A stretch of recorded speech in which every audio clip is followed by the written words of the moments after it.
Hello everyone and welcome to our new webinar about the new maize crop. The agenda for today, first we're going to talk about the worldwide and French cereals market review with a focus on the corn new crop. We will also focus on our corn identity preserved organization at Limagrain Ingredients and our offer. Please feel free to ask your questions during the whole webinar. We will be happy to answer them at the end. This webinar will be presented by Claude Gagnol. He is the Cereals Identity Preserved Organization Director and Purchasing Director at Limagrain Ingredients. He is also the USM President, so it's the French corn milling industry, Euromaizier President, the European corn milling industry, and the wheat and maize sourcing specialist at Limagrain Ingredients. Claude, back to you. Good afternoon to our good friends from Europe. Good evening to the one from Middle East and Asia.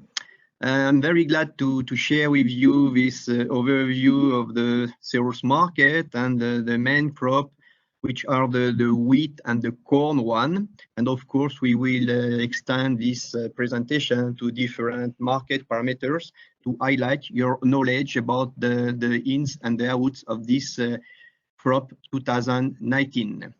So just as a first step, let's have a look to the planet. Where are the crop? The wheat is located mostly in the northern hemisphere, while the corn is located both in northern and southern hemisphere. That means that we have a good, I would say, outlook of the wheat situation at the end of the crop, meaning that end early September, we have every year a good overview of what is wheat crop for each year. So for the corn, it's a little bit different because most of the acreage is located in northern hemisphere, mainly in US, but we have a large acreage as well in South America and some part as well in South Africa, mostly. So it's important to consider that the corn crop is arriving at the September for the northern hemisphere and mostly in May or April for the southern hemisphere. So we have to wait until early next year to know about the final situation of the corn crop. So this year, the total wheat crop is amounting 764 million tons. This is the last update we got from the last report from USDA and some European report as well, while the maize crop is expected to amount at 1,990 million tons of corn for this year, which is once again a very important crop.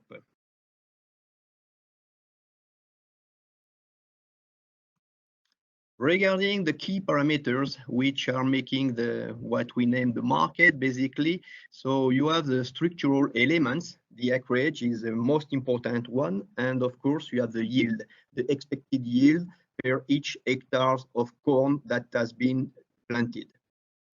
The ratio stock over consumption is very important as well to know if the crop is enough to supply the demand. You have to consider as well that the animal feeding is an important criteria because most of the cereals is dedicated to the animal feeding, both for wheat and corn. The wheat and the corn are bringing energy to the diet, while the soybean, for instance, is bringing the proteins content. So the impact of the soybean is important as well, especially when it is to consider the, I would say, the profit that the farmer they can expect from one crop or the other one in North America and Brazil, because in this area you can farm both soybean and maize, and the farmer they have a preference to the most profitable crop. Time to time it's the corn, time to time it's the soybean.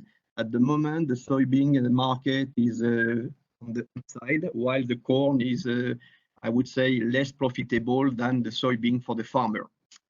So obviously, we have to consider the impact of the wheat price when we talk about the corn, because as already said, we can replace the corn by the wheat for the animal feeding, for instance, and the farmer or the people who are taking care of the cattle, they prefer to use less expensive raw material.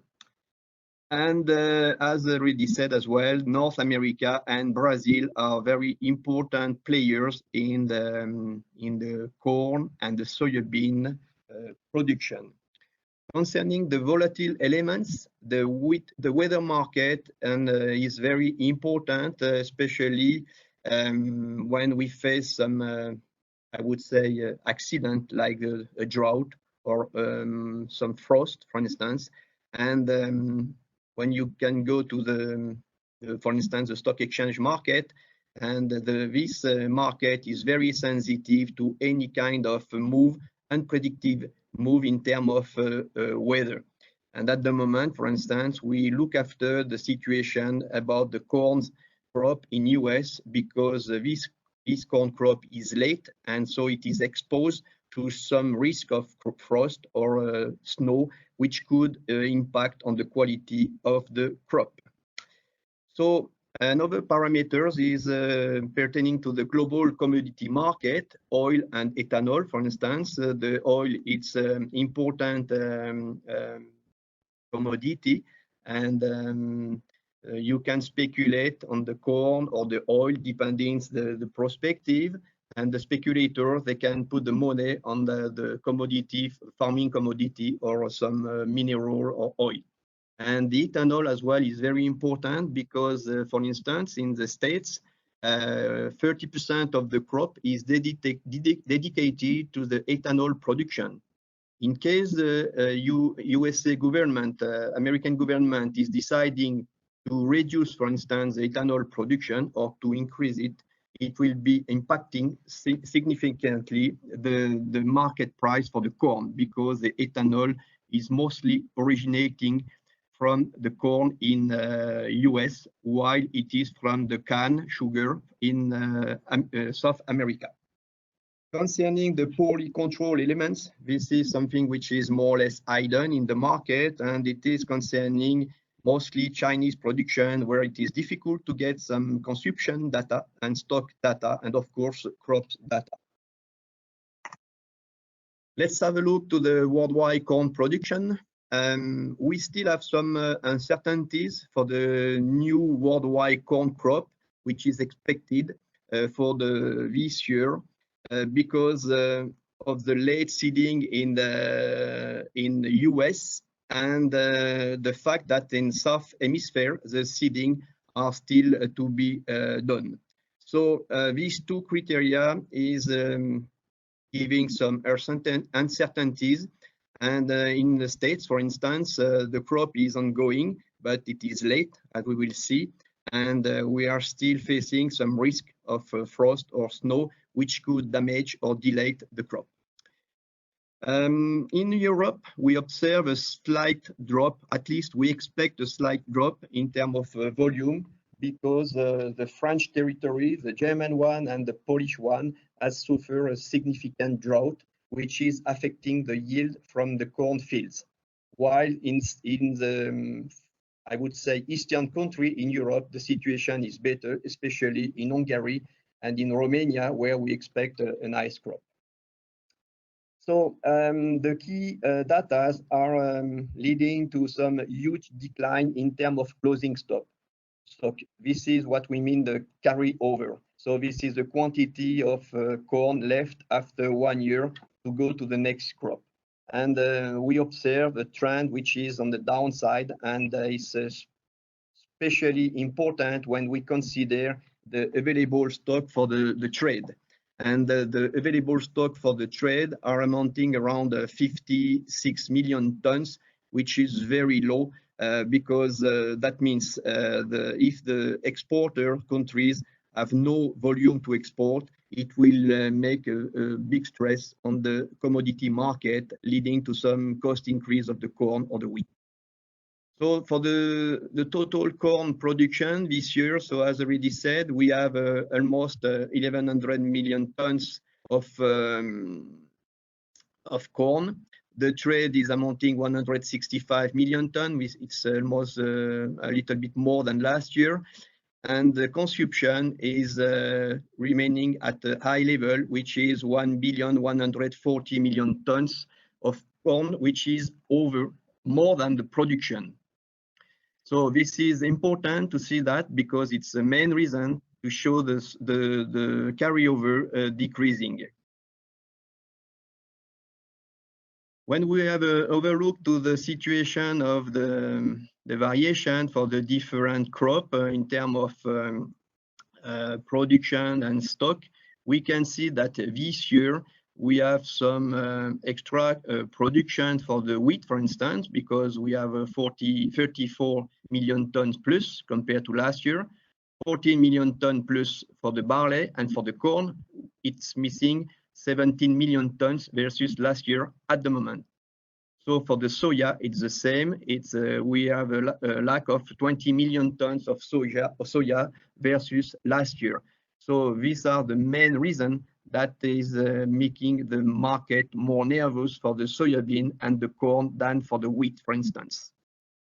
And you can see again the ratio for the stock and the use on the right side, which is showing clearly that the trend for the wheat is to consolidate the carryover, and while it is a reduction of the carryover for the corn. Concerning the market price trend, so the corn and the wheat are very much connected each other, and generally speaking, we can observe the same trend, except that this year the wheat and the corn are very close each other. There is a very few difference between the wheat price and the corn price on the Euronext market. So usually it's around 15 euro per ton in favor of the corn. And this year we can see that just few euros difference between the wheat and the corn. And the wheat, of course, is more expensive than the corn. So after some significant price drop since July, we are observing some price increase for the corn and the wheat as well. So this is mainly due to the fact that the corn crop is not so good and expected, and as well the wheat, the business for the wheat is doing well in Europe because the dollar and the euro dollar is in favor of the euro for the rate, and it is easing the exportation from Europe to outside Europe for the wheat. We used to have some key indicators in the follow-up of the market, and we look at what is happening on the Euronext market for the January term. So this year, if you look at on the right side of the document, the slide, you can see that the benchmark is average price of the corn for the January term from 1st of September until now. So at the moment, we observe this benchmark at 168. Last year, it was 179, almost 180. So we can see the variation between last year and this year is around 11, 12 euro less this year than last year. The corn is a little bit cheaper than last year. And for the wheat, it's 25 euro difference. So the corn is less decreasing in terms of price than the wheat. So once again, we have a reduction of the worldwide maize production because of the crop in the USA, which is late, and the seedings were late. So when we have a late seeding for the corn, we cannot expect a high yield from the fields because the corn is planted in April, May, and the time to grow is very short. So we have no possibility to compensate. So this year, the seedings in the States did occur around May and June, and the harvest is ongoing, but it is later than last year, and there is some delay at the moment for the US harvest. So we expect less yield from the fields, despite the acreage was more or less the same as last year. In Brazil, we expect the same volume as last year, and in Argentina, it's a little bit more. It's still at a high level. Ukraine is again at a high level, 36 million ton. It's very high because a few years ago, it was only 24, 25, 26 million ton. Russia is a new comer in the market as well, but still at, I would say, low level because it's only 13 million tons of corn. And for the European countries, we expect almost 65 million tons of corn this year, which is more or less the same as last year. But the harvest is still ongoing, and we have not reached half of the crop at the moment. So the final figures for Europe could lead us some reduction of volume compared to last year. In France, for instance, so far the forecast is amounting 12.5 million tons of corn, but we may have less than 12 million at the end because the crop has much suffered about the drought which has occurred during this year in France, especially in the center of France and the east part of France. So, since we talk about drought, let's talk about climate change and impact and on the environment and the economy. So in France, once again, we face some significant drought, high temperature. We had 2 waves of heat in France, one end of June, one end of July. And it was a very critical time for the corn because the corn was flowering at that time and the pollination was ongoing when we had such high temperature reaching more than 40 degrees Celsius in some part of France during few days. So it was a very critical time for the growth of the corn, and it has affected the potential yield of the corn. Then we had a lack of water during few months, July, August, and September. So we did face some watering restriction in some area in France, and these are the reason why I was explaining just before that we expect a not so good crop of corn crop in France this year. And in Germany and in Poland, we have the information as the situation is not good as well. So talking about the climate change, we have to talk about the tax, the carbon tax, especially in France, but it's not specific to the French territory because it's a European carbon tax. And this carbon footprint tax is increasing significantly. It has increased significantly for the last 5 years. It has been multiplied by 4. So, of course, the first impact is on the cost of the energy because the price of the power, electricity and gas in France and in Europe is directly impacted by the carbon tax. And we are facing a very significant increase of the cost of the energy, which is impacting our industry because we are using the power, the electricity and the gas to dry the corn. And of course, we use electricity to mill the corn in the mill. So this is very important to consider this situation, and unfortunately, it is not expected to improve within the next few months.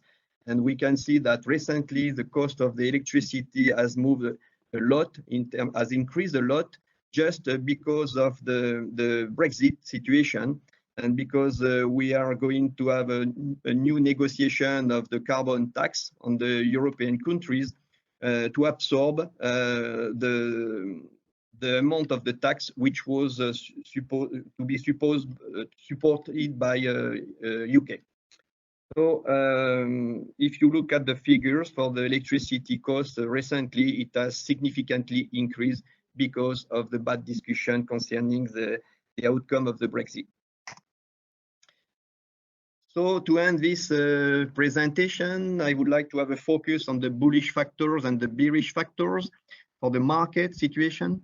So let's say that at the moment the harvest is delayed, so the corn is not so much available because there is no rush. And the second thing is that the traders and buyers they switch from South America to Ukraine because the corn is cheaper, so they can find some corn in the market because the Ukraine has already started the harvest. They are more advanced than in the western side of Europe. They have achieved 35%, while we have only reached 15% in France, for instance. At the moment, there are no unsold product in the market, so the shippers and the collectors, they are more on the demand market than on the offer. So there is no pressure on the sales. And once again, we have the delay of the new crop, which is approximating 2 weeks' time. So the storage are empty and the new product will find its way. Concerning the soya, the situation has to be looked after because of the trade between China and the US. If the US government is managing to succeed with the trade discussion with Chinese government, it will impact significantly the demand in terms of soya from US. And as I already said, the farmer, they can decide whether they plant corn or whether they plant soybean in respect with the profitability they can get from each crop. And if they get more profitability or better perspective for the soybean, they will plant more acreage for the soybean than for the corn in the next spring. So obviously it will be impacting on the supply of the corn for the next year, and in that respect, the corn price will increase. So it is important to follow up this matter. I'm talking about the trade discussion between China and US. Of course, we have the weather in the Midwest. So if we look at the forecast, the weather forecast, so they are not so good because the fall is arriving, and with the frost and the snow, and from 1 week to the other one, it can change, and at least it is bringing some uncertainties, which is affecting the market, and especially what we name the weather market. Concerning the bearish factors, we don't see so many bearish factors because we have one, if the corn rise under the influence of the rising soy price, so it could be bearish factors, but once again, we don't see that. We are more thinking that the soybean will increase the acreage for the next crop. And Ukraine, they are harvesting the crop, so they have to sell it right now because they have not so much storage capacity. So it's important that to see that, so it can bring some significant volume to the market right now. But after I would say, the end of this year, early this year, we could see some different situation. Once the Ukraine is not anymore in the market supply, so we could see the situation on a different way because we have less availability of corn in the market, and the corn price could resume to grow up. There is enough maize on the planet, so there are no stress to get the corn so far. And South American corn does not directly play a role for us in Europe because GMO and Ukrainian non-genetically modified corn is cheaper than the GMO Brazilian corn. So at the moment, we are more impacted by the Eastern countries in terms of price-wise. So just some advice or expectations. So we have to follow the trade agreement between China and US for sure. We talk about few weeks ahead. Mr. Trump and could achieve an agreement with China, and we have to look after the weather conditions.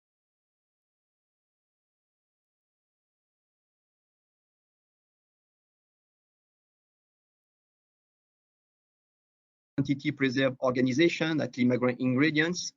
What is ID organization? It's just an organization where we keep under control is production. It's each production step from genetics to the milling step. So in Limagrain Ingredients, we have our own research for corn, especially dedicated to corn milling. And we look for a specific genetic suitable for the corn milling application. And then we are a cooperative, so we have our own network to farm the corn. And then we have our own organization to collect, to dry, and to store the corn under identity preserve. So then the corn is reaching the mill, which is just a few hundred meters from the storage area.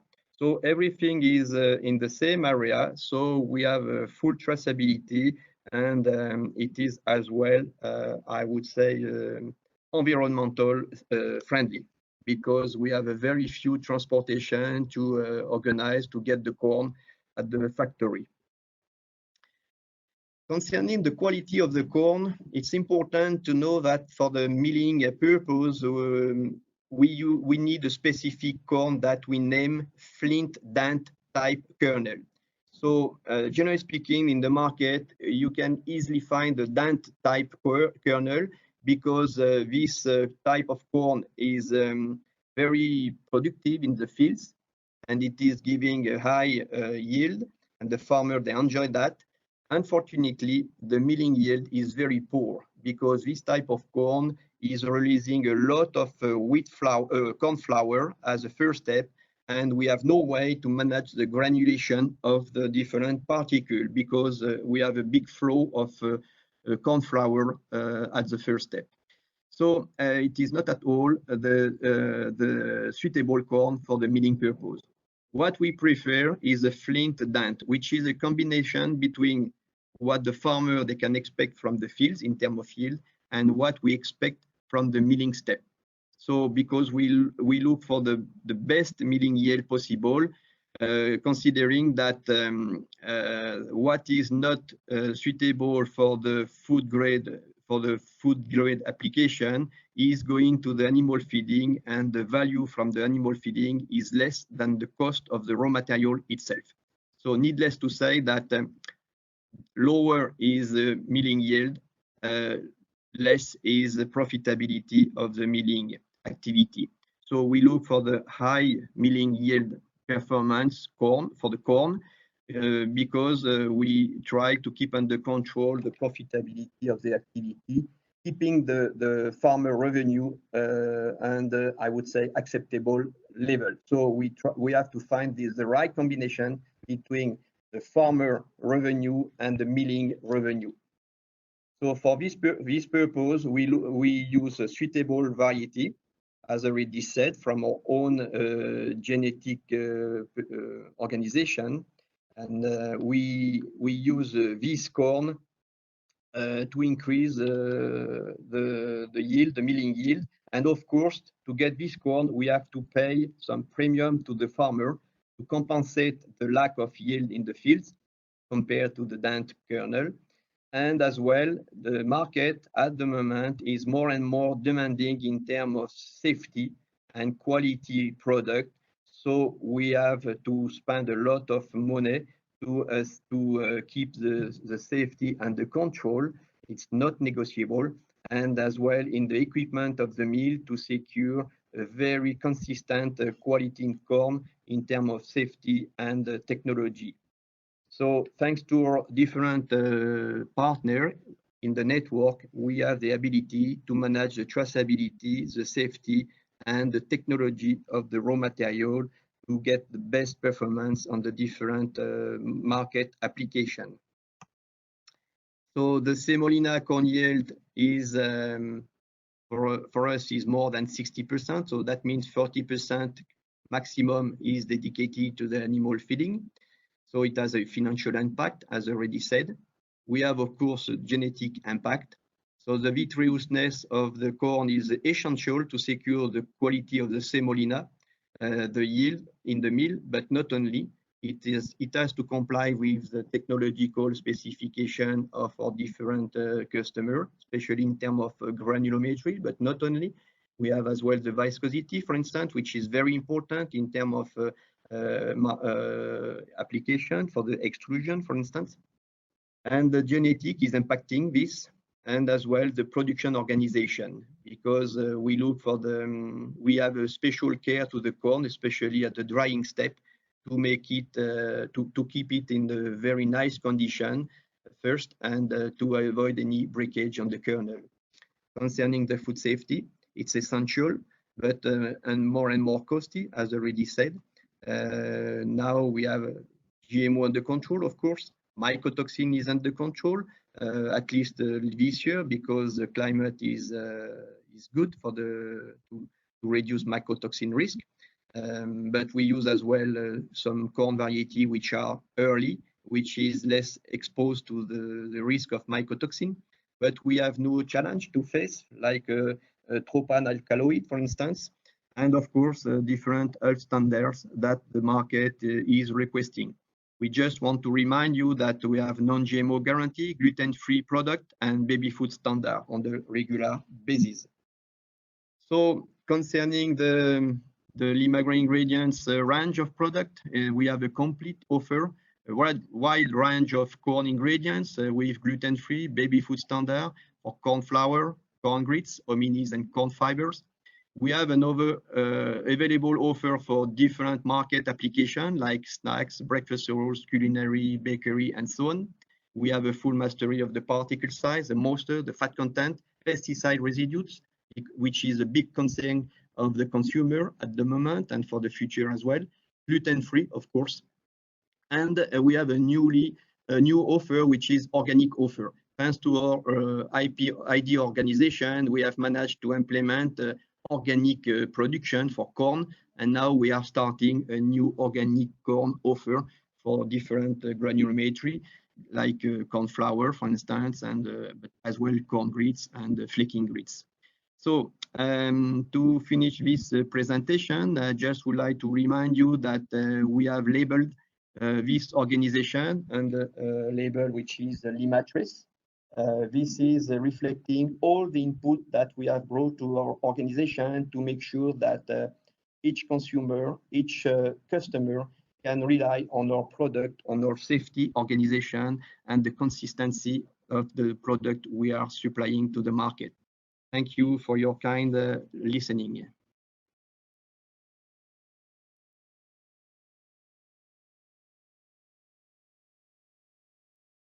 If you have any question, feel free to ask them on the chat on the right of your screen.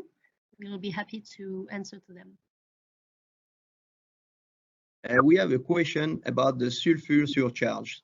So it's a tax on the transportation. It's environmental taxes, and it's a new tax which is affecting the transport by container, for instance. And definitely we have to absorb this tax, and it is amounting to $300 per containers. So this is the beginning of the, I would say, what we have in the policy of the environmental policy impact. I was talking about the carbon footprint tax in Europe, but this one for the sulfur surcharge is a European and worldwide tax, which is now put in force, and I'm afraid that it's the beginning. It's mostly European at the moment.